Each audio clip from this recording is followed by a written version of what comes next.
मैं अपने बेटे के सामने बहुत बेबस और डरा हुआ महसूस करता हूँ। सेठ जी, मैं हूँ ना, मैं आपकी मदद करूँगा। आखिर मेरे परिवार ने आपका नमक खाया है, और अगर मैं कारखाने के साथ साथ आपके परिवार के भी कुछ काम आया तो वो मेरे लिए सौभाग्य की बात होगी।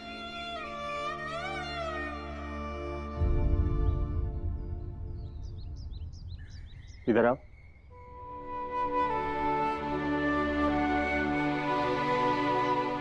इधर आओ।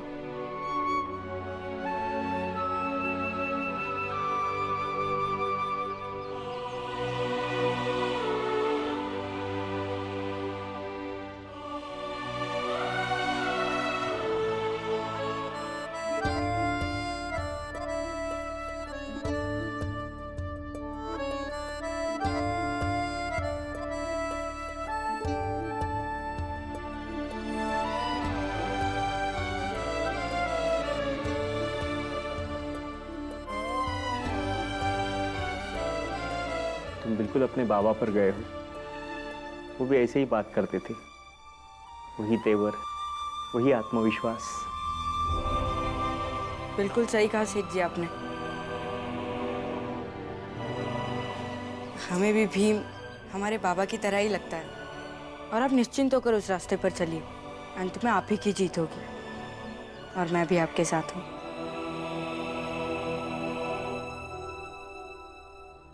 महाराज, उसका काम तमाम कर दिया। वाह महाराज, क्या तरकीब निकाली है। अब इसकी जात वालों को पता लगेगा कि इसे मंगेश ने मारा है तो सब मिलकर इसे ढूंढने आएंगे। नया नया समूह बनाया है तो जोश भी ज्यादा ही होगा, और तब तक हम अपनी जात के लोगों को तैयार करते हैं। फिर मौका मिलते ही हम इनकी जात वालों को पीट डालेंगे। अब फिर ठंडा पड़ जाएगा इनका सारा जोश। हमारी जाति के लोगों को भी सबूत देना पड़ेगा ना कि उस झड़प में जहां उनका एक आदमी घायल हुआ है, वहां हमारा भी एक आदमी घायल हुआ है। होना चाहिए ना। मतलब महाराज, मैं कुछ समझा नहीं।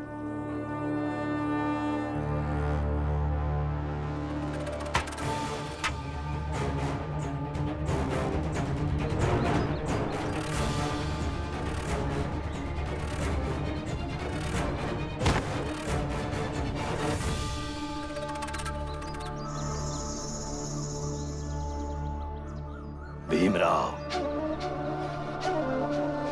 अब शुरू होगी जातिगत लड़ाई, और इस जातिगत लड़ाई से समाज बटेगा, जातियों में दूरियां और बढ़ेगी, और यही बढ़ती हुई दूरियां तुम सबके लिए और मुश्किलें पैदा करेंगी। संभाल लो इसे। अगर संभाल सकते हो तो हम भी देखें जरा, ये कल का लड़का जो नायक बनने निकला है, क्या और कैसे संभालता है, वो भी अपने बाबा के बिना। बस बस बस।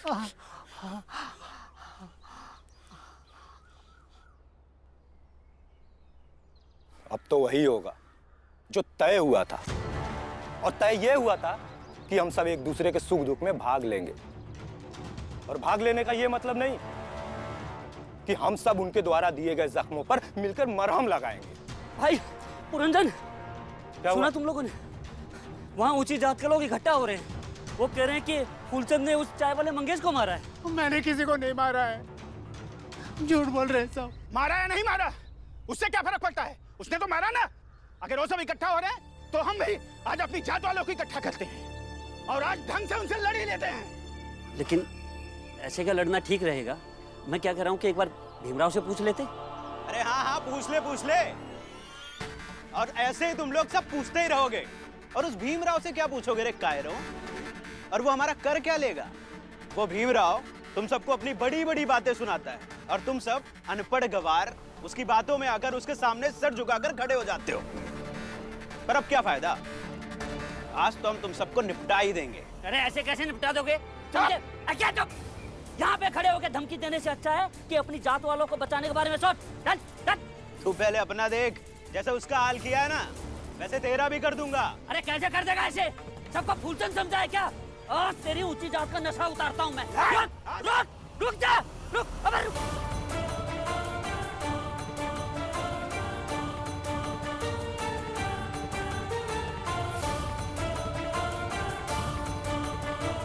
राजा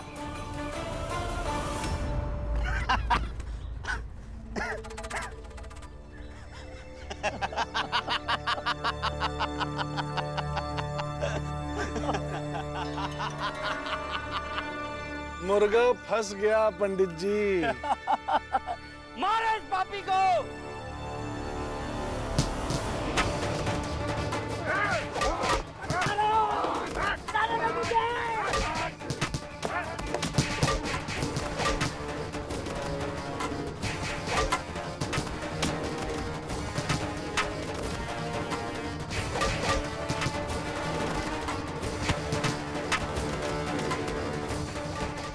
अभी तो इस चिंगारी से आग लगनी शुरू ही हुई है भीमराव।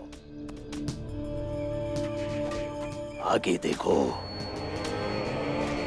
अब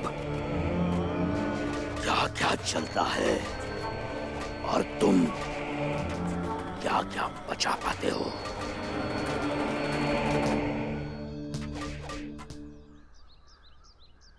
अरे कहाँ गए हो?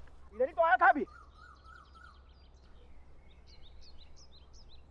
ये संभालो, अरे संभालो। अरे बस बस बस बस बस क्या हुआ? क्या हुआ? भाई पुरनियन बेवकूफ बना के लेके गया वो मुझे।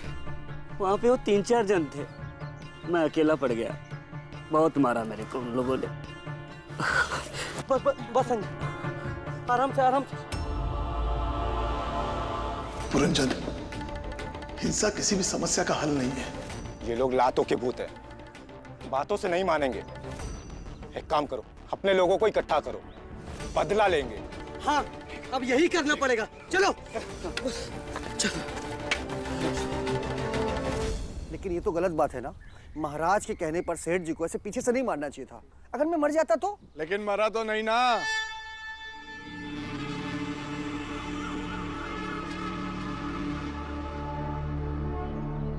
जो लोग कुर्बानी देते हैं वो मरते नहीं हैं, हमेशा हमेशा के लिए याद रखे जाते हैं। और सुनो मंगेश, जो लोग क्रांति में चिंगारी का काम करते हैं ना, उनका नाम क्रांति के इतिहास में स्वर्ण अक्षरों में लिखा जाता है, समझे?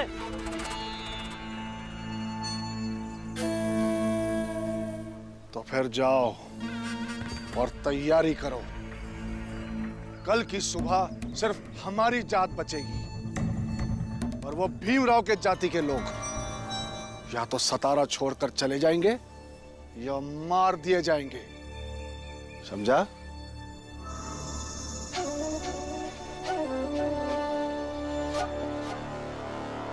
भीम भीम भीम भीम भीम जल्दी चल। क्या हुआ हमारा भैया? हमारी जात और बड़ी जात के लोगों के बीच सामूहिक संघर्ष शुरू हो गया है। उनके भी कुछ लोग घायल है और हमारे भी कुछ लोग घायल है। लोग मारपीट और जान लेने देने की तैयारी कर रहे हैं। जल्दी चल भीम। सेठ जी, मुझे जाना होगा। नहीं बेटे, तुम अभी छोटे हो। इस परिस्थिति में तुम्हारा वहां जाना तुम्हारे लिए खतरा हो सकता है। सेठ जी, अगर मेरे जात के लोग कुछ गलत करें तो उन्हें रोकना मेरा कर्तव्य है। भाइयों, तो बात जात की है, हम सबको मिलकर चलना चाहिए। भले ही भीमराव उसका भाई हमारे साथ काम करता हो, लेकिन है वो तो विरोध जात वाला ना। हम सब मिलकर हमें बड़ी जाति वालों की मदद करनी चाहिए। चलो। रुको, जाकर चुपचाप अपना अपना काम करो। ये जात पात सब यहाँ कुछ नहीं चलेगा। सेठ जी, भीमराव भी तो यही कहकर गया है कि वो अपनी जात के लिए जा रहा है। हाँ सेठ जी, तब तो आपने भीमराव और आनंद को नहीं रोका।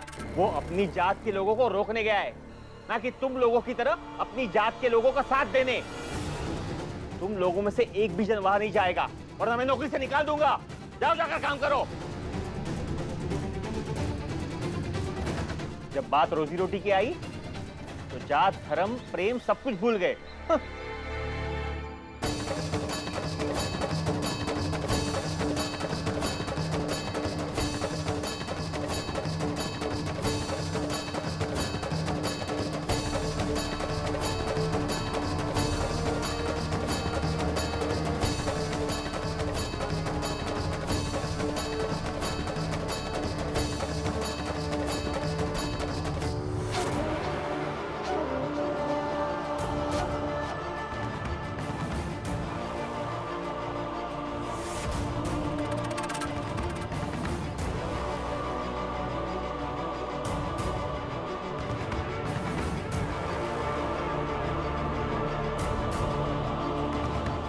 आज काम निपटाई देते हैं और इनको बताए देंगे कि औकात दिखाई देंगे। बहुत हो गया तुम्हारा। इन लोगों ने हम लोगों के साथ जितना भी अन्याय किया है, उन सब अन्याय का आज बदला ले लो। तू क्या न्याय और अन्याय की बात कर रहा है? आज तो तेरी दूसरी टांग भी तोड़ देंगे। भाइयों, इन लोगों को इनकी हैसियत बताओ ताकि ये सतारा छोड़कर चल जाए या निपट ही जाए। क्यों भाइयों? अरे तुम लोगों ने जो हम पे जुल्म किए है ना, आज एक एक जुल्म का बदला लेंगे। अरे तू जिंदा बचेगा तब ना। आज तुम सबका आखिरी दिन है। बहुत तेरी अत्याचार तेरे, नहीं छोड़ेंगे इनको। मारो।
कहाँ जा रहे हो भीमराव? तुम्हारे रोकने से अब ये नहीं रुकेंगे। और याद रहे, अगर किसी की जान गई तो उसके जिम्मेदार तुम होगे।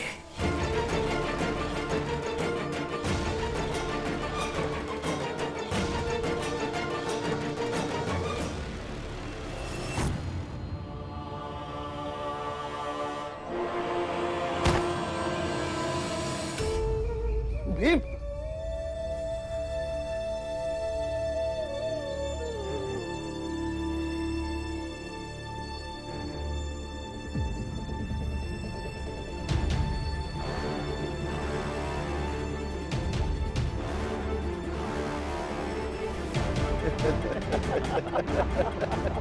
अब तू यहाँ से नहीं जा पाएगा पिद्दी। रुक जाओ, रुक जाओ, लड़ना बंद करो।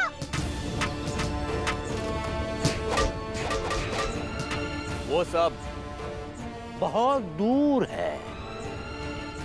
उन सब में उन्माद है, प्रतिशोध की अग्नि है।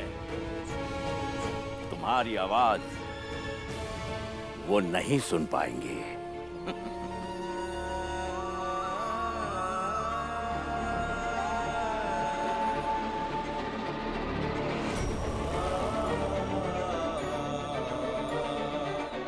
भीम, वहां तुम ठीक तो हो ना? अचानक से अजीब सा मन होने लगा है। उसे कोई दिक्कत तो नहीं है ना? दिक्कत होगी तो वो संभाल लेगा, इतनी ताकत तो है उसमें।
तो मर जाना। वैसे भी जी कर तू क्या करेगा?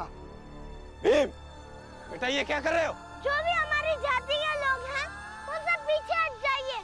नहीं भीम, आज हम इन्हें नहीं छोड़ेंगे। फिर मेरे कातिल आप सब होंगे। आप सब पीछे हट जाइए।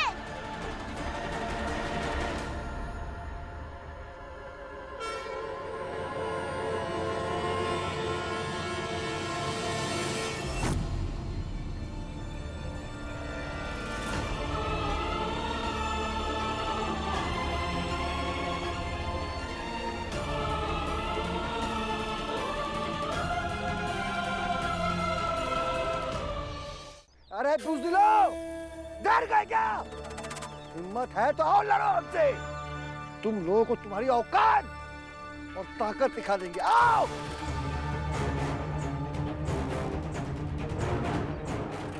एक बच्चे के डराने से जो कौम डर जाए, उससे क्या उम्मीद रख सकते हैं कि उसमें ताकत कितनी है? आज फिर एक बार साबित हुआ है, इनकी जात कमजोर है। देखिए, अब महाराज या चाय वाले काका की बात मत मानिए। वो सब आपको उकसा रहे हैं। तो तुम क्या चाहते हो भीम? कि ये लोग हम सबको जान से मार दे और हम सब ऐसे निहत्थे मार खाते रहे? बिल्कुल नहीं। और अगर इन लोगों की प्यास किसी को मारकर बुझती है तो सबसे पहले भीमराव मरेगा। नहीं भीम,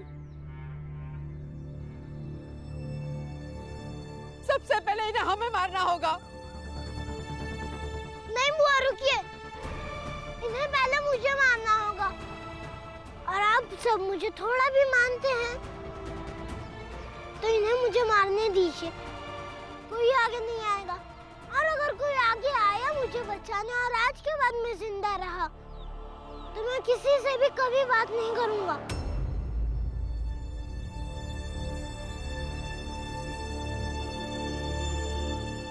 मंगेश, देख क्या रहे हो? एक ही लाठी मार तमाम कर दे इसका किस्सा। भीमराव, तो सबसे पहले तू ही मरेगा। कोई आगे नहीं मारेगा। कोई आगे नहीं बढ़ेगा, नहीं तो मैं खुद को मार लूंगा। मुझे इनके हाथों मरना पसंद है और आप इन्हें मारेंगे वो पसंद नहीं। भीम, ये क्या पागलपन है बेटा? ये पागलपन नहीं है बुआ, यही सही है। मारिए, मारिए। आज तो तू मरेगा, पक्का मरेगा, क्योंकि तुझे बचाने वाला मेरा बाप राम जी सकपाल भी आज यहाँ नहीं है।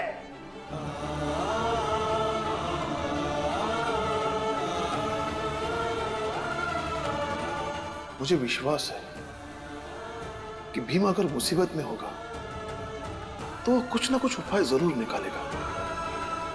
इतनी बुद्धि है उसमें।